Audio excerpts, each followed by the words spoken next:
The auction. No one cared about. The twin suns were hot above the alien marketplace. Dust floated in the air, and the smell of old food and broken dreams filled every corner. Merchants shouted, trying to sell their goods, metal scraps, broken tech, and even living creatures. No one looked twice at the thin alien girl tied to a wooden post near the back. Her skin was pale purple. Her arms were thin like sticks.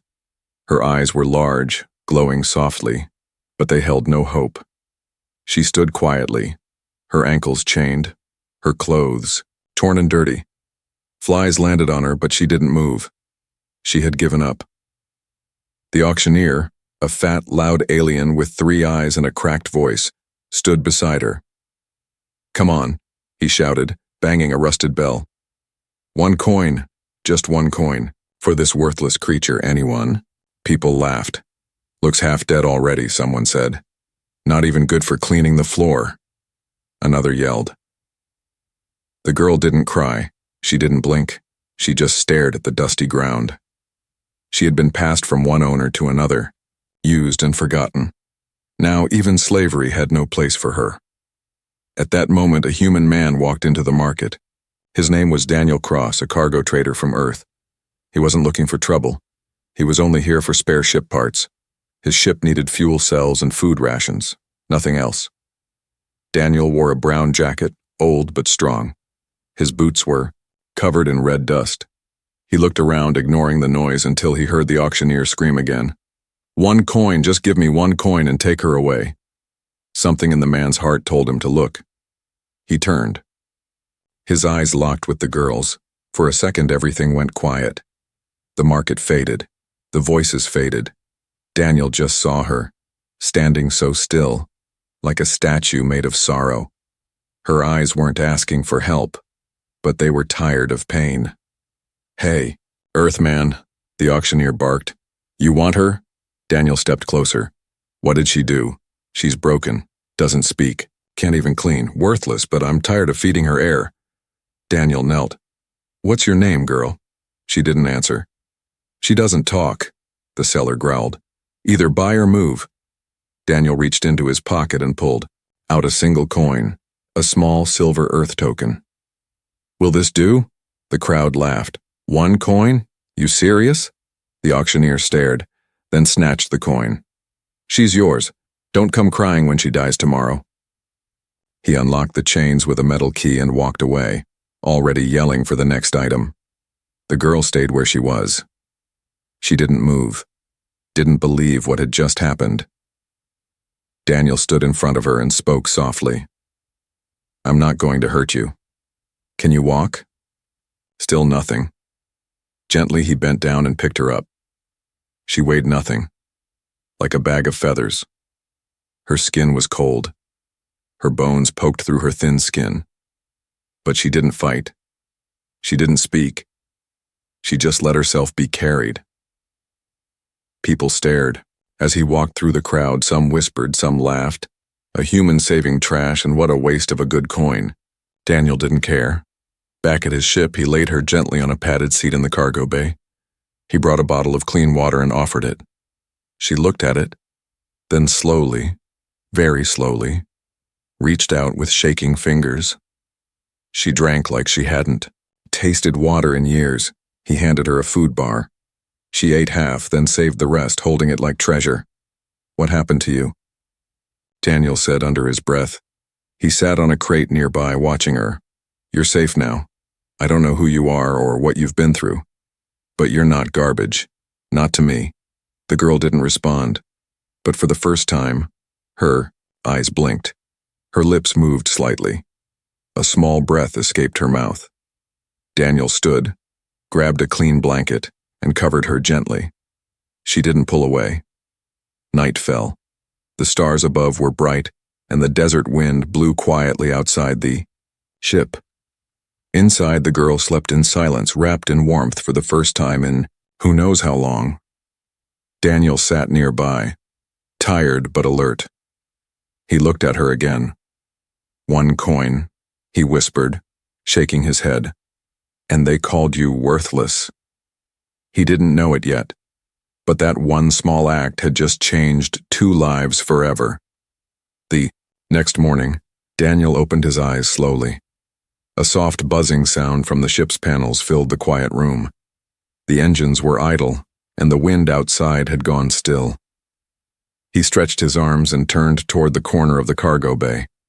The girl was awake.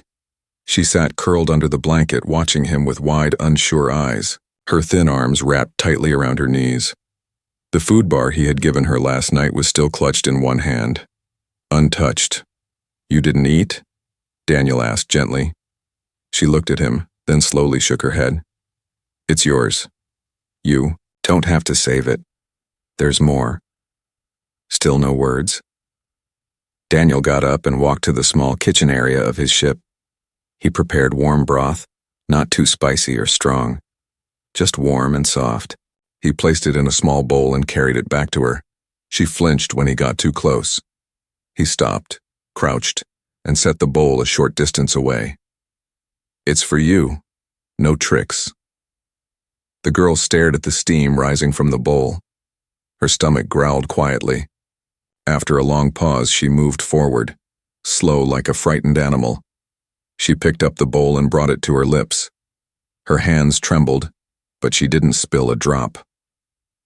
Daniel watched without speaking. Something deep inside him felt tight, like a string pulling in his chest.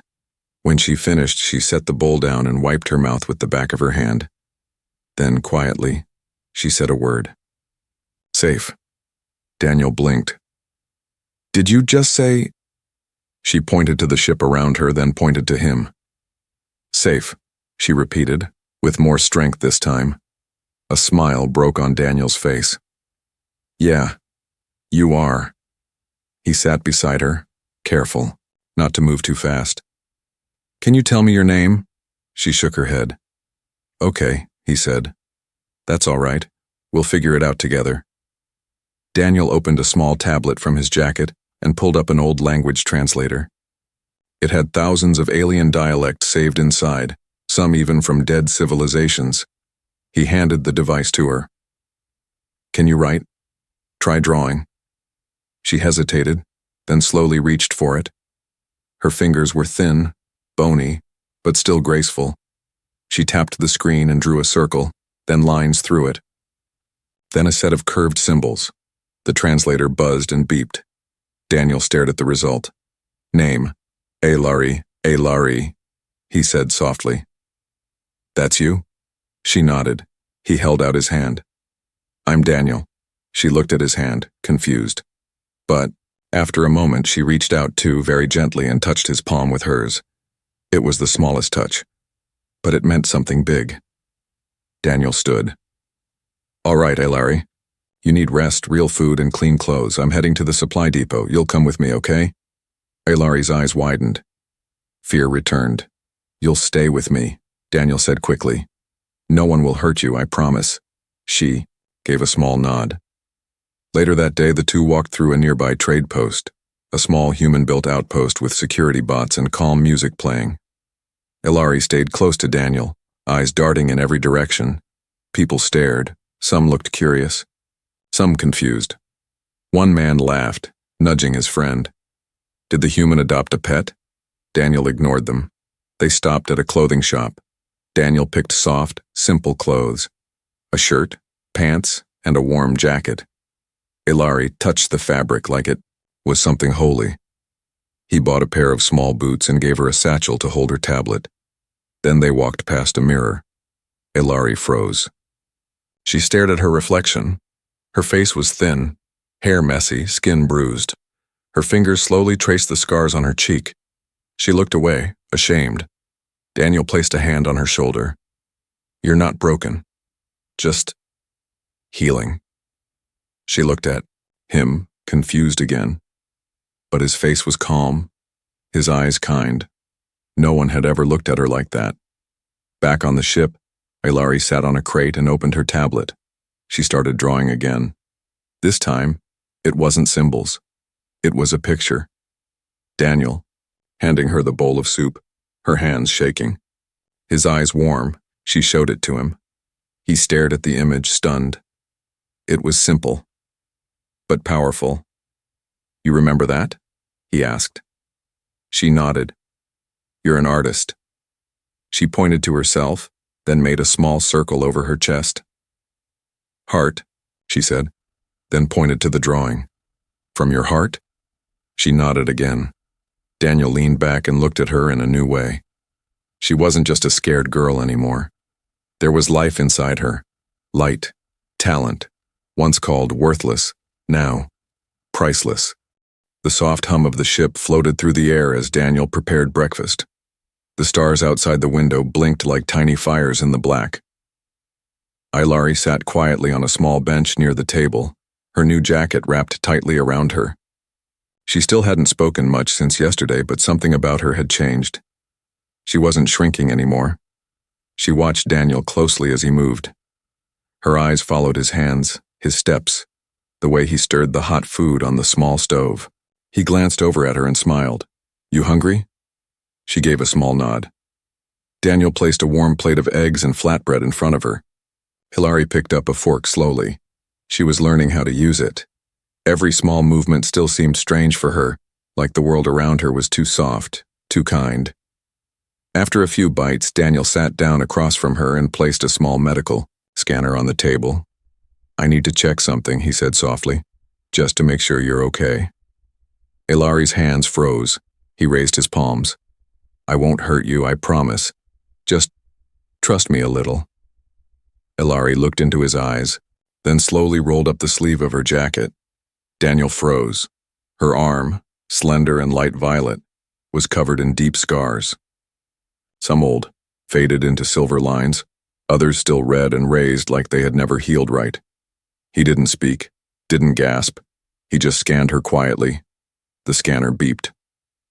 Low blood count, malnutrition, signs of repeated trauma. It said in a robotic voice. Daniel shut the scanner off. I'm sorry. Hilary pulled her sleeve back down quickly, eyes low.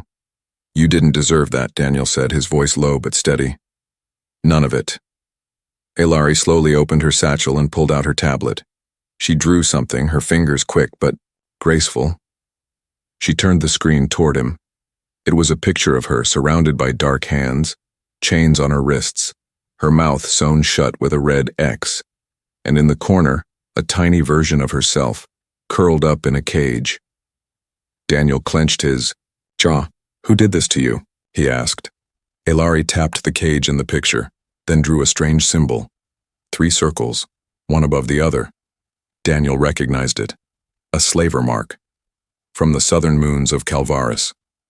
Known for illegal trafficking and brutal treatment. He stood, up and paced the room, running a hand through his hair.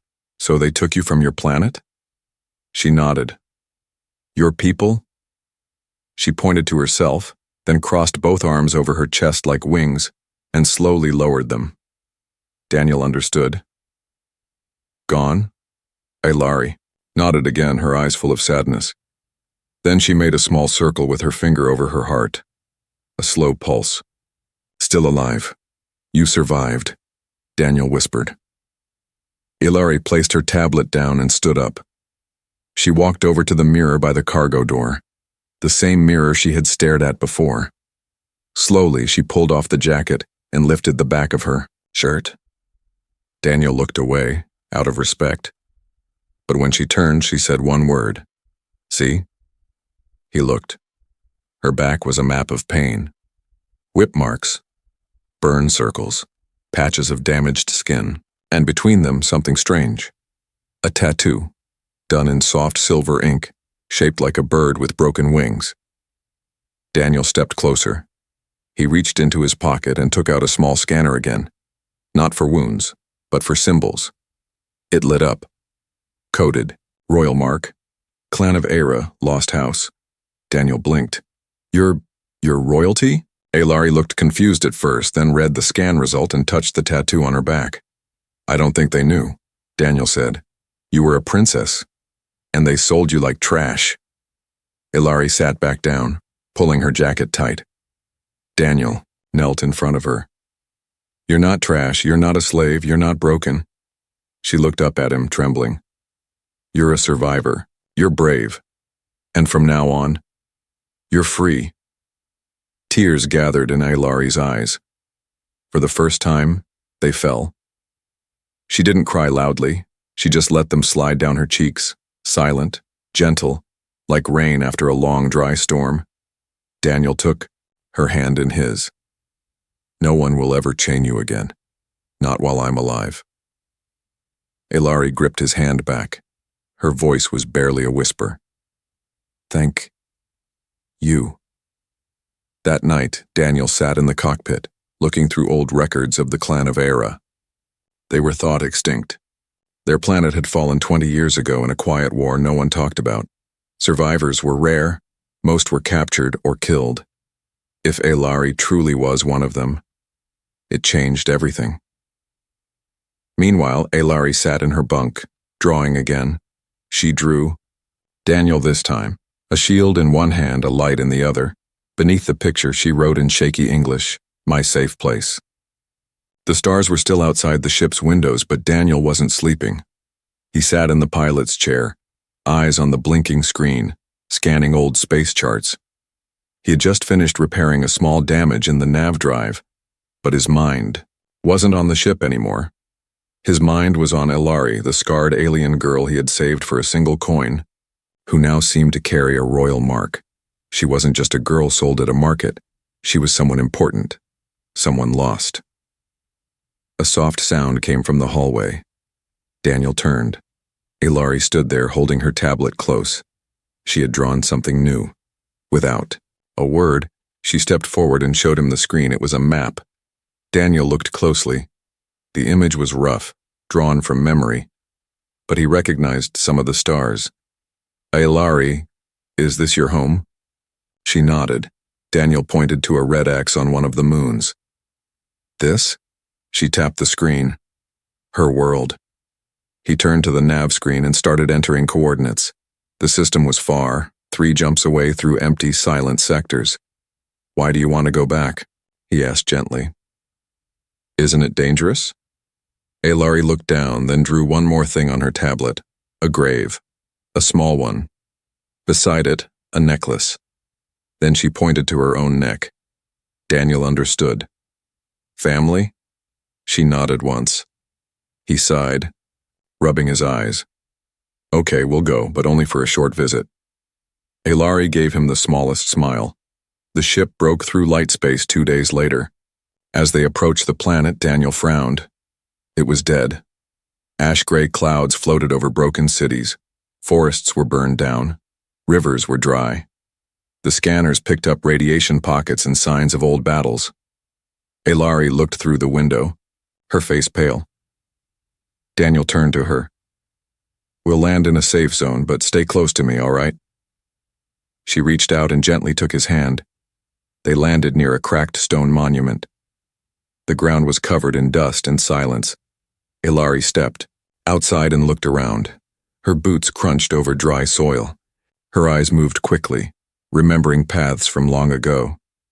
She led Daniel toward a small hill. At the top was a tree, burned, blackened, but still standing. At its base, a grave marked by smooth white stones. Ailari fell to her knees. She pulled a small pouch from her bag and poured silver dust on the grave. Then she placed something shiny, a necklace with a bird symbol on the center stone. Daniel stayed behind, quiet. Tears ran down her cheeks. Her voice was soft. Mother. Daniel stepped closer. This was her? Ailari nodded. She hid me before they came. Daniel knelt beside her. She saved you? She said, I must live. Daniel looked out across the ruined land. You did more than that, Ailari. You survived. You made it back. Suddenly his wrist console beeped. He checked it. Ship movement, he whispered. In orbit.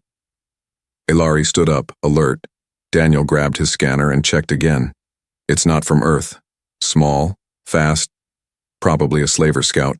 Ailari's face went pale. They followed you, he said. We have to move now. They ran back through the dead trees across cracked stone back toward the ship. As they neared the landing site, Daniel spotted it, a black and red vessel descending from the sky, armed, ugly, and fast. He pushed Alari forward. Go! Blaster fire hit the ground near them. Alari ran toward the ramp while Daniel fired back with his sidearm, covering her. He took a hit in the arm, stumbling but didn't stop. She screamed his name. Daniel! I'm fine, get inside! She turned and grabbed him, pulling him up. Together they ran into the ship as the ramp closed behind them. The ship shook. Engines! Daniel shouted, blood running down his arm. Alari jumped into the co-pilot seat and did something he didn't expect. She activated the takeoff sequence like she had done it before. You know this? He said. She nodded. I used to watch my mother fly. The engines roared. Outside, the enemy ship fired, but missed. Daniel pulled the throttle, and the ship shot upward, breaking the atmosphere. Alarms blared, but Alari adjusted the power flow. Daniel grinned. You really are royalty. They escaped into space, leaving the broken world behind. Inside the ship, Daniel clutched his arm. Alari ran to get the med kit and patched him up quickly, her hands steady despite the shaking ship. Why would they follow us here? He asked. Alari typed on her tablet and showed him. They fear my name. Daniel stared. Then we need to make them remember it. Alari nodded. Her eyes weren't just soft now. They were sharp, alive. She was no longer just a girl with scars. She was the last of her kind, and with Daniel by her side, she was ready to rise. The stars stretched wide around Daniel's ship, but peace didn't follow them this time. Inside the cockpit, Alari sat silently, eyes fixed on the stars outside. Her face looked calm, but her fingers trembled. Daniel's arm was bandaged now, thanks to her care, but the sting of what had just happened still sat heavy between them. They had gone to visit her mother's grave. Now they were running again. Daniel checked the radar screen. We shook them, for now. Alari didn't respond. Her tablet sat in her lap untouched. He leaned toward her. They knew where to find us, that wasn't random. She looked at him slowly. They always watch. I was marked. Daniel frowned. Marked? Alari lifted her shirt just enough to show the back of her shoulder. A small silver disc, barely the size of a coin, glinted in the light. A tracker. Daniel cursed under his breath. How long have you had this? Since I was taken. It never left.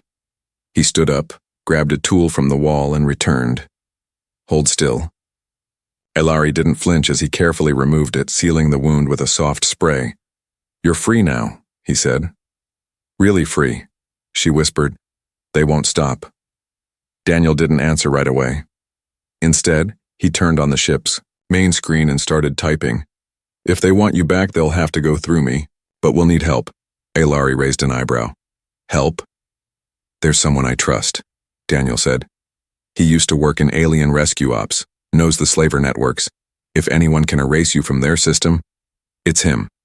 Later that day, they landed at a dusty spaceport on a mining planet called Virex 7. The air smelled of smoke and metal. The people here moved fast, heads down, pockets close. Daniel and Alari walked through the noisy crowd. Alari wore a hood over her head, her new boots softly crunching over the dirty ground. They stopped in front of a small repair shop. The sign above the door flickered. Inside, an old man with gray skin and one cybernetic eye looked up from his tools.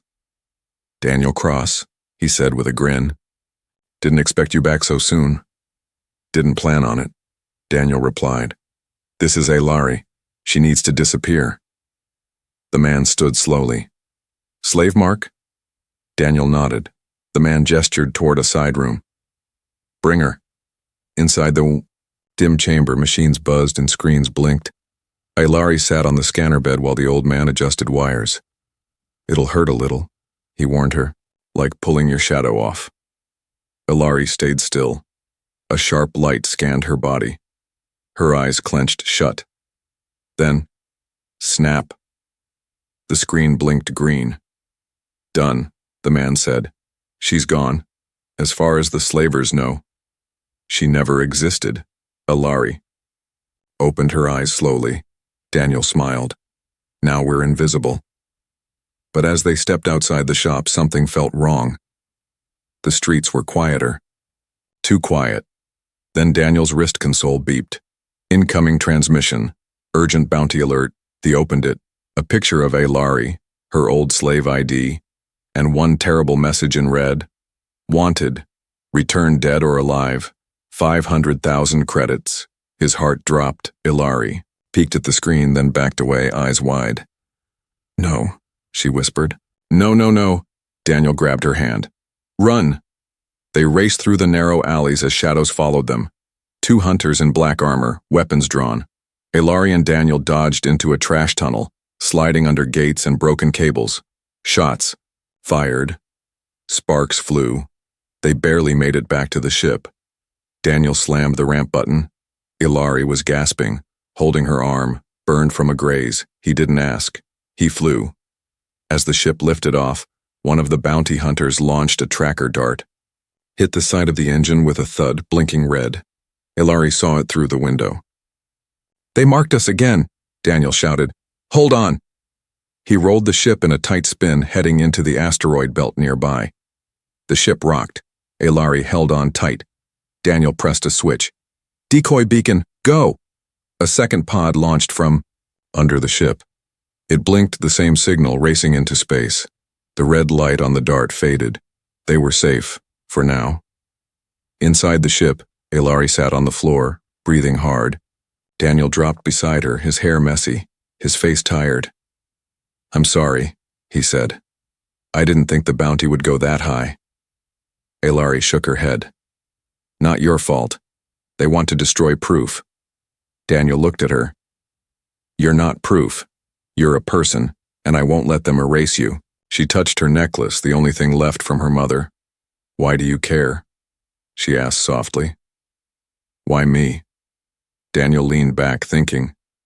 Because when I first saw you, tied to that post, left to rot, something in me said, that girl doesn't belong there.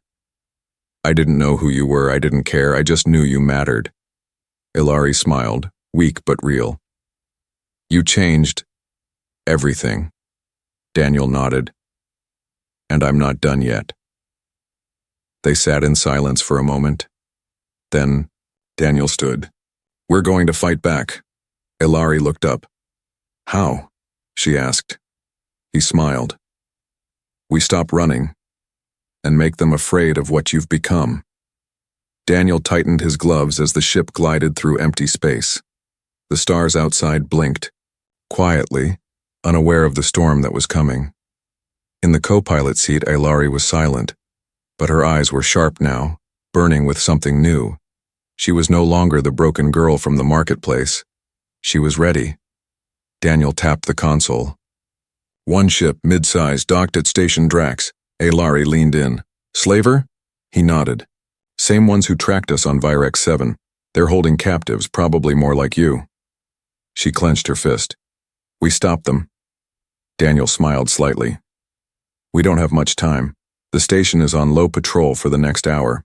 After that, security bots. And if they see your face again... I'm ready, Alari said firmly. They suited up, Daniel in his old Earth armor, scratched and faded but still strong.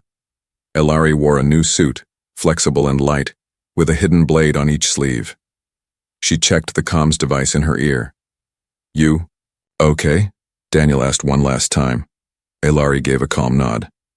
For them I was nothing, but now I will be their fear. The station loomed ahead like a metal beast in the dark. Its surface was cracked, its lights blinking weakly. It was old. Forgotten. Perfect for slavers to hide in. Daniel steered into Docking Bay 3. The ship landed without alarms. They stepped, out quietly. The air inside the station was stale. The hallway lights flickered. Daniel checked his scanner. 3rd level, holding room. 8 heat signatures, 1 guard at the door. Alari whispered, I take him. She moved like a shadow, fast, silent. As they turned the corner, the slaver guard stood with his back to them, half asleep. In one swift motion, Alari struck. Her blade slid silently against his neck and he dropped before he could scream. Daniel caught the body and dragged it into a corner. "They'll notice soon," he whispered. Ilari tapped the keypad.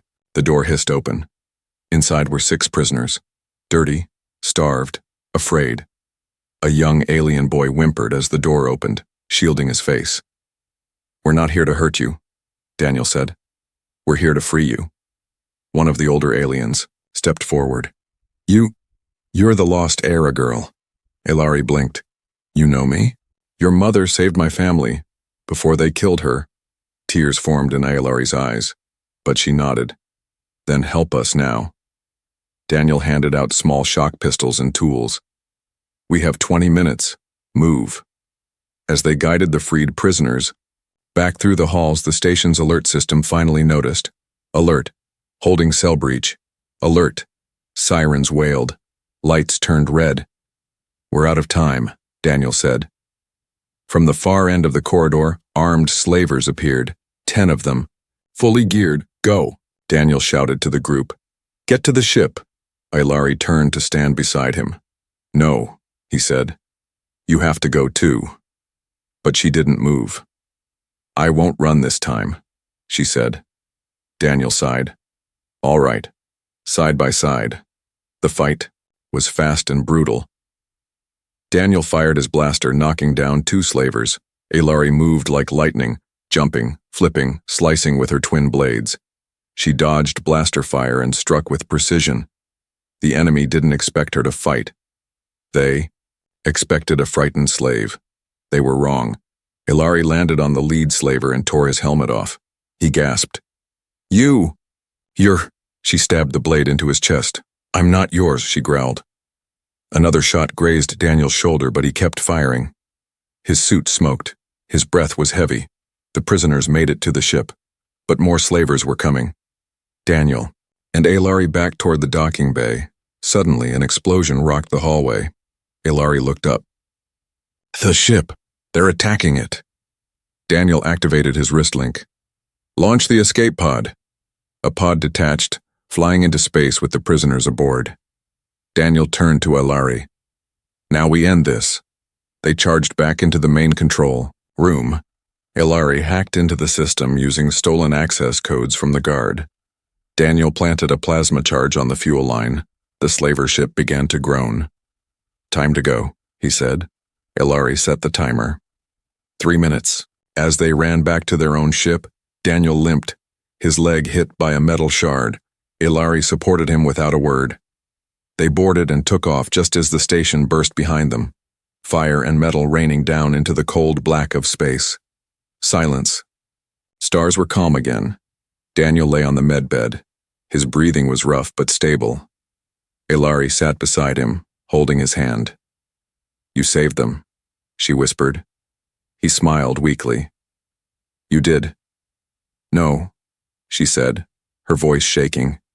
"You gave me strength. I was sold like nothing, but you saw something in me." "I saw someone worth everything," Daniel replied. Ilari leaned her head against his shoulder. "They'll come again. Then we'll fight again." She looked up. "Together?" "Always." And in the reflection of the glass above them, the last princess of a fallen race and the human who had changed her fate sat in peace for now. The human colony on New Earth 2 sat under twin golden suns. Fresh air blew through the valley. Trees rustled in peace. Children laughed in the background. It was a place where war didn't reach and slaves didn't exist. Daniel stood on a wooden deck outside the healing center. His arm was still wrapped and his limp hadn't fully healed, but his eyes were brighter now.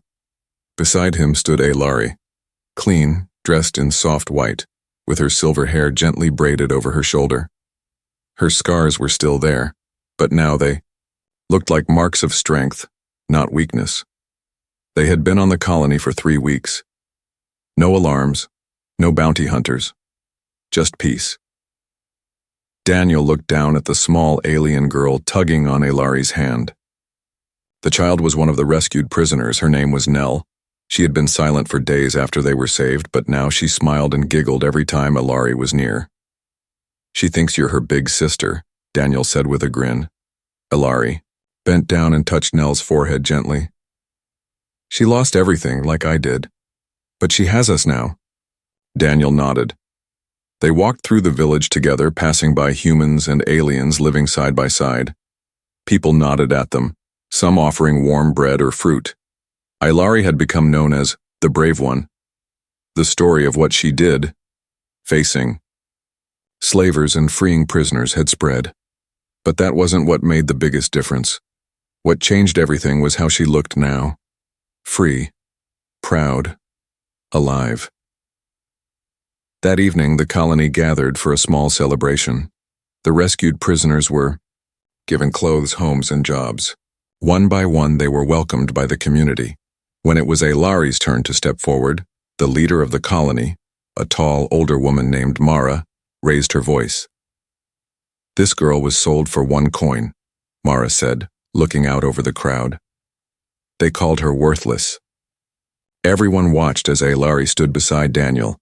But this worthless girl led the mission that saved 6 lives, Mara continued. She defended the weak. She brought hope. And now, we offer her something greater than freedom.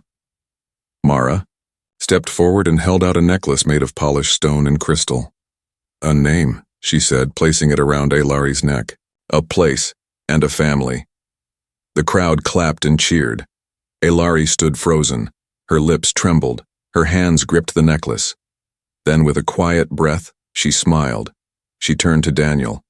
Family? He nodded. If you'll have me. Already did, she whispered. Later that night, Daniel and Ilari sat under the stars on a hill above the village. A soft wind danced around them. Ilari held a small drawing in her hands. She showed it to Daniel. It was of her, standing next to him and little Nell. Behind them, a house, and above them, the stars. Daniel smiled. You drew this today? She nodded. It's what I want. He looked at her. You have it. Ilari turned the drawing over and wrote something with a trembling hand. I was nothing, but he gave me everything. She looked into Daniel's eyes. Do you remember when we met? In that dusty market? He asked. Yes, she said. You didn't see a slave. You saw a person. Daniel's voice softened. You were more than a person. You were the strongest soul I'd ever seen. Ilari rested her head on his shoulder. Now I can breathe again. They sat in silence, stars blinking above. 1 week later, Daniel and Ilari began building their new home on the colony. Not a big house, just a simple one, made of stone and wood. But it was theirs. Children visited every day to watch Ilari draw. She had become a teacher. Some called her the light with scars. Daniel worked in the colony's guard force, training others, fixing defenses, but mostly he just liked coming home to her. One day, as he entered their home, he found her standing. In front of a mirror, she wore a new robe, soft and flowing. Her hair was pinned back and the scars on her face were no longer hidden. Daniel stepped closer. You look like a queen. Ilari turned slowly. I'm not a queen, he smiled. No, you're something rarer. What's that? He reached out and gently touched her necklace, the one from the colony. You're mine, he said quietly, and I'm yours. Her eyes shimmered. I was sold for nothing, she whispered, stepping into his arms. But now, I belong. Daniel kissed the top of her head and held her close. You always did, he said. And as the stars lit the sky once again, far from war, far from chains, the girl who had once been forgotten slept in peace, wrapped in a home, a name, and the love of the one man who had seen her worth from the very beginning. She was sold for nothing, but now she was everything.